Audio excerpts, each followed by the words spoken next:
So you're hiding $300,000. I could have used that money to buy a house someday. But Arabella, my mother-in-law, beat me to it, buying the house without even telling me. When I confronted Patrick about it, he brushed it off, saying, "Let mom do what she wants. Just forget about it." He started taking her side, which infuriated me beyond measure. I couldn't forgive either of them. My name is Kathy, and I married Patrick, who works at the same food company, 5 years ago. Our busy work schedules leave little time for us as a couple, but we generally get along without any major conflicts. However, my relationship with Arabella, my mother-in-law, has never been smooth. It all began during a family gathering at her house, where she casually remarked, "Now that you're married to Patrick, you'll quit your job and become a housewife to support him, right?" I calmly replied, "No, I plan to continue working after marriage. Patrick and I have discussed it, and he supports my decision." Arabella seemed taken aback and countered, "Isn't it normal for a wife to become a housewife after marriage? That's what I did when I married my late husband." This comment marked the beginning of our strained relationship, which only worsened over time. Pondered silently how antiquated it was to expect a wife to be a housewife while the husband earns.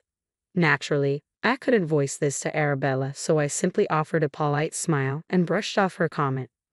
"Are you sure Patrick agrees with you working? If you're not home because of work, it will just add to his burden when he's tired," she persisted. I replied calmly, "That's mom's perspective, not Patrick's. He supports my decision, so let Kathy do as she likes." Patrick intervened in my defense, saying, "Mom, I'm fine with it. Let Kathy make her own choices." After that, Arabella ceased her snide remarks, and we soon departed from her house.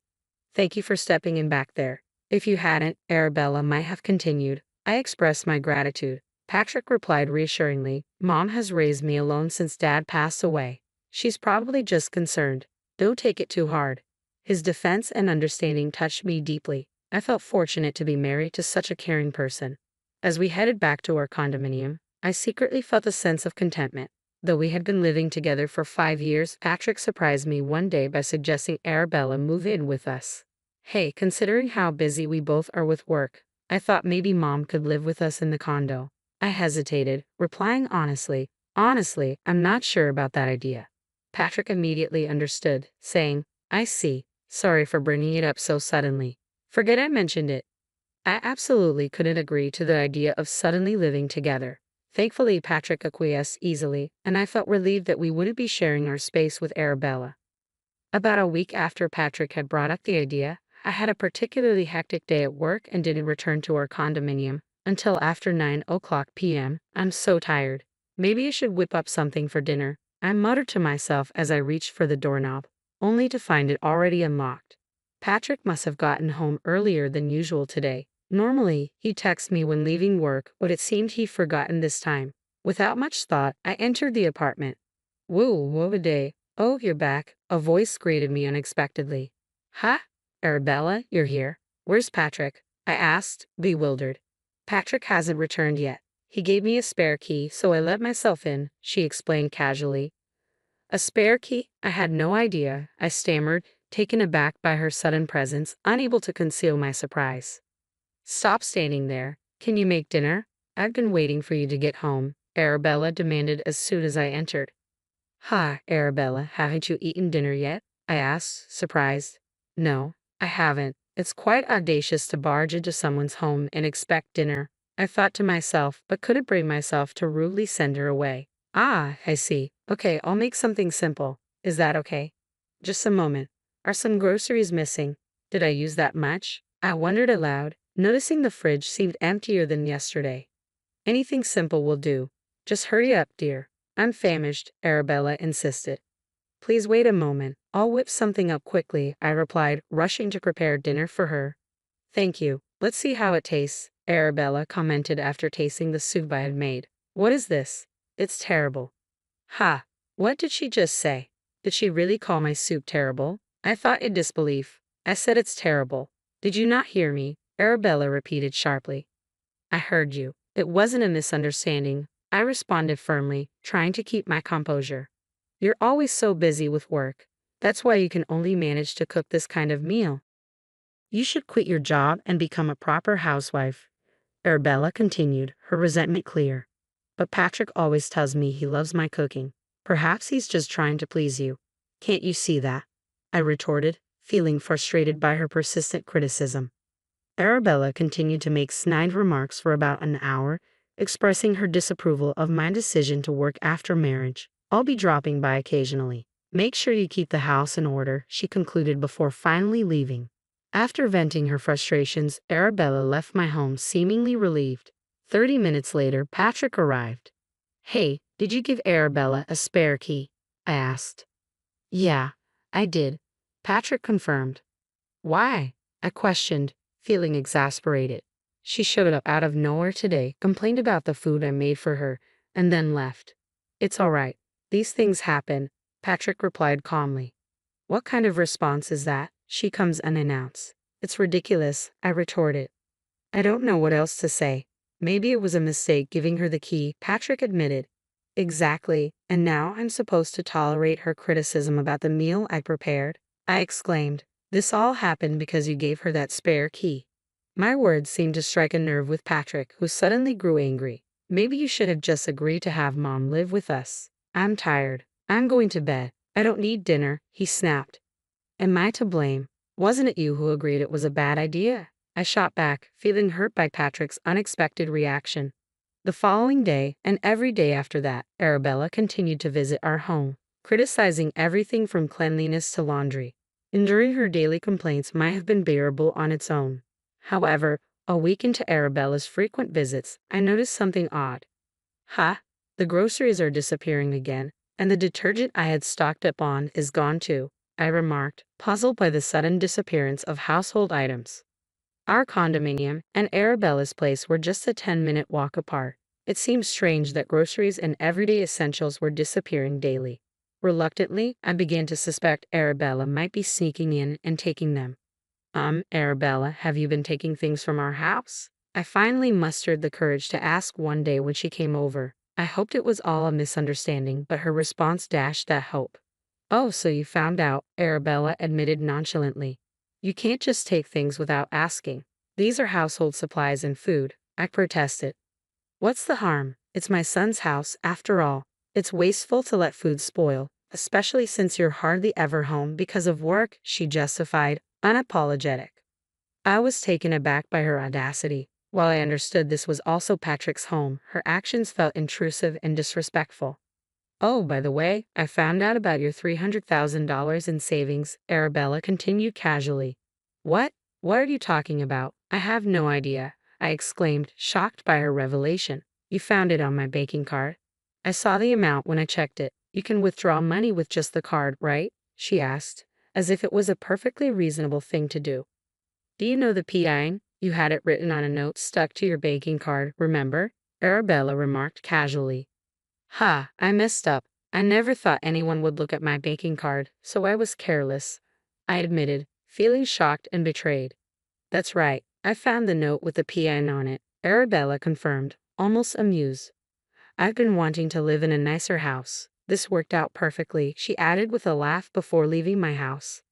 I couldn't forgive what had happened, Arabella using my money like that to buy a house without my permission. When I confronted Patrick about it, his response was dismissive.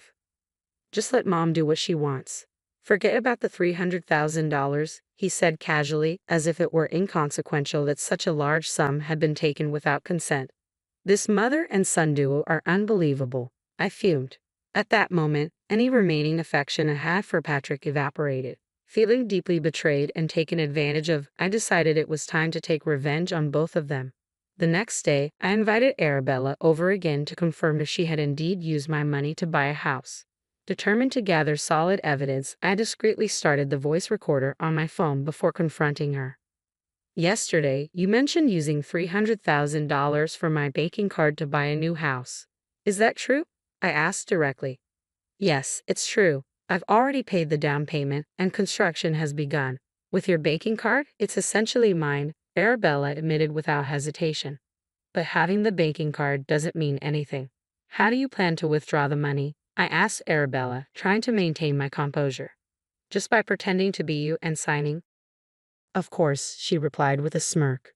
Arabella, that's illegal. It's theft, I protested, shocked by her brazen admission. Call it what you want. Who would have thought you, who can't even manage household chores properly, had saved up so much? At least you're good for something. That's all. You can have the banking card back. Thanks for having me over today, she said dismissively, brushing off my concerns. I was seething with anger, tempted to grab the card back forcefully, but I held myself back and let her leave. Despite my frustration, I had managed to gather evidence of Arabella taking the banking card from my house. Enjoy it while you can, Arabella, I muttered under my breath. The following day, I called Arabella, devising a plan to lure her back to my house under the guise of settling the issue. Arabella, you can keep the banking card, but you'll need my identification to withdraw any money. I'll handle the withdrawal for you. Can I hold onto the banking card for now? I asked, feigning cooperation. Oh, I didn't realize that. I'll bring you right over. Thanks. Arabella replied eagerly. I informed her of this over the phone, but I had no intention of actually withdrawing $300,000. In this day and age, withdrawing such a large sum without proper identification is impossible. How could she be so naive? She was solely focused on quick money with no regard for the fact that her actions were criminal. Once I retrieved the banking card from Arabella, I wasted no time heading to the police station.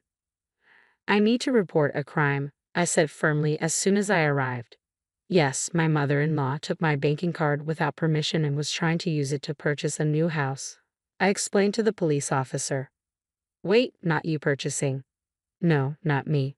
My banking card was stolen. I would like to file a report, I clarified firmly. The police listened attentively, understanding the seriousness of the situation, and accepted my report. Later that evening, I informed Patrick that I had filed a report with the police. I told the police about Arabella stealing my banking card. She might get arrested soon. I informed him. What? Why would Mom get arrested by the police? Patrick reacted with surprise. Don't you understand that what Arabella is doing is a serious crime? I responded, frustrated by his lack of concern. Even so, did you have to involve the police? It's pointless talking to you. You always say we should let your mom do as she pleases. Why should I just hand over a large sum of money to her? Patrick countered defensively. How can you speak of your mother-in-law like that? I shot back, hurt by his dismissive tone. Just because she's my mother-in-law, does that mean she can do anything? If she tried to harm me, should I just accept it quietly? It's absurd. I didn't save up all this time just to hand it over to Bella, I exclaimed in frustration. Well, she's enough of an old hag for sure, Patrick retorted sharply. Hearing his harsh words, I was taken aback. Patrick stormed off to his room. When he returned to the living room, he threw his divorce papers at me. I never expected you to say something like that. Sign this, he demanded, his tone cutting through the air. I never imagined. You always had these papers ready, I responded quietly, stunned by his sudden reaction. Well, if that's how you feel, then so be it. I'm tired of this anyway, being threatened, I said, my voice trembling slightly as I reached for the papers. Patrick seemed surprised by my swift agreement. After signing the papers, I handed them back to him, silently displaying the divorce agreement. Here, this is what you wanted, right? I handed Patrick the signed divorce papers with a mix of resignation and sadness. Yes, Patrick replied quietly. Then I'll file these, I said, trying to keep my voice steady despite the ache in my chest. He took the papers without another word, his expression unreadable. After our brief exchange, he hurriedly left the house in the middle of the night. I suspected he went to Arabella's house. 20 minutes later, my phone rang. Hello. What do you want? I answered tersely, not hiding my frustration. It was Patrick on the other end. I told Mom about the police report Kathy filed. Patrick said, his voice tense. Yes, so, I replied sharply, unsure where this conversation was headed. Can you withdraw the report, please? Patrick requested, his tone pleading. What? No way. There's no chance I'm withdrawing it, I exclaimed firmly, resolute in my decision. Regretting it now, fake remorse doesn't change anything. She would do the same thing again, I muttered to myself, feeling betrayed and angry. As expected, Patrick called again shortly after. What now? I don't have anything else to say to you, and I was just about to go to bed, I said wearily, tired of the drama. I'm sorry. I didn't mean any harm, the voice on the other end said softly. It wasn't Patrick, it was Arabella. She was crying and apologizing. But did she really think that would make everything okay? Just because you're crying and apologizing doesn't mean I'm going to forgive you, I retorted, unmoved by her emotional display. And how can you say you didn't mean any harm? You deliberately took my banking card. I continued, frustration evident in my voice. But I really wanted a house. I've been living in an apartment all this time, so you thought it was okay to use someone else's money for that reason. You're really despicable, I added, feeling the weight of her actions. Why should I give my money for such a trivial reason of hers? It's completely incomprehensible, I concluded, disbelief and anger coloring my words. Then you should have asked your son, I replied firmly. My son doesn't have the money. Arabella countered defensively. Yes, I know. Despite our dual income, I manage our household finances. That's why when I saw the $300,000 in your banking card, I was tempted, Arabella confessed. I see. But understanding isn't enough, you realize? I emphasized sternly. Please reflect on your actions in prison. That money was hard-earned long before I married your son. Forgiving you just because you were tempted is unthinkable, I continued, my voice growing colder. I was about to end the call, but Arabella persisted. Wait, I have a request, she pleaded. A request? That's audacious, I remarked skeptically. I already paid the down payment as I mentioned. I used $100,000 of my savings. I can halt construction now. Could you lend me the remaining $300,000? I promise to repay, Arabella proposed desperately. How delusional are you? There's no way I would lend you that money. You not only stole a banking card but also groceries and daily supplies. I can't trust you to repay, I responded firmly, ending the conversation decisively. But what should I do? That's not my problem, Arabella's voice pleaded through the phone. You figure it out, but I can't get a loan at my age, I replied sternly. That's entirely your fault for relying on someone else's money. Ask your son to take out a loan for you, I retorted, a hint of amusement creeping into my voice at Arabella's predicament. I couldn't help but chuckle at the thought of Arabella's panic. I've said everything there is to say. Maybe it's time to hang up the phone now, I stated firmly, ready to end the conversation. Just as I was about to disconnect, Patrick interjected, attempting to continue the conversation. Hey, please, are you going to abandon Mom? Didn't she take care of you? Think of it as repaying a favor, Patrick pleaded desperately. She never took care of me. She always came to my house just to make snide remarks and never helped with housework despite having a spare key. On what basis are you saying she took care of me? I countered sharply, frustration and resentment evident in my voice. Patrick fell silent, unable to respond to my accusation. He spoke out of desperation. Perhaps he hoped appealing to my emotions would convince me to provide assistance. I mused aloud. Well, that's how it is. I won't be providing any assistance. Good luck, I concluded firmly, ending any hope of reconciliation. Wait, I'll handle Mom's situation, and I won't trouble Kathy anymore. So please, can we reconsider the divorce? Patrick pleaded one last time, desperation coloring his voice. It's too late now. Arabella is more important to you than me, right? I stated bitterly, my heart heavy with disappointment and hurt. I'm truly sorry. I'll value you, Kathy, more from now on. You don't need to bother about me anymore. We'll be strangers by tomorrow, Patrick's voice pleaded through the phone. Enjoy your life with your beloved Arabella, I replied calmly before hanging up. Concerned he might call again, I turned off my mobile and went to bed. Patrick didn't return home that night. They were likely consoling each other. The next morning, I took a day off work to file the divorce papers. Patrick and I were now strangers. Arabella's fate was no longer my concern. For the 3 days before I left our home, Patrick barely spoke to me. I didn't initiate conversation either. Planning to move back to my parents' house, despite the hour-long commute to work, I packed up my belongings. As I left, Patrick said just one thing. I'm sorry for everything up till now. Ignoring him, I walked away. It was a stark end to a once-loving marriage. Strangely, I didn't feel sad. I felt relieved to be free from such a toxic mother and son. I can't forgive them after everything. They brought this upon themselves, neglecting and defending Arabella. If Patrick had stood up to her when she stole my banking card, maybe things could have been different. They underestimated me. I wasn't going to be continually wronged. Now they face the consequences of their actions, working to repay their debts. It's their own doing, their karma, I reflected as I drove to my parents' house. A week later, the police called to inform me of Arabella's arrest for theft. Not living with Arabella played a crucial role in her arrest. If you had been living together, it might have complicated things due to the familial nature of the theft. I understand. I'm grateful she was apprehended. Thank you, I responded, relieved by the news. Now Arabella will have time to reflect on her crimes, I thought. Just then, Patrick called.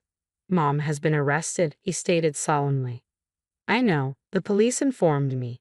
I can't manage the loan payments alone now that Mom's gone, Patrick admitted. So what? You're not asking me for help again, are you? I replied firmly.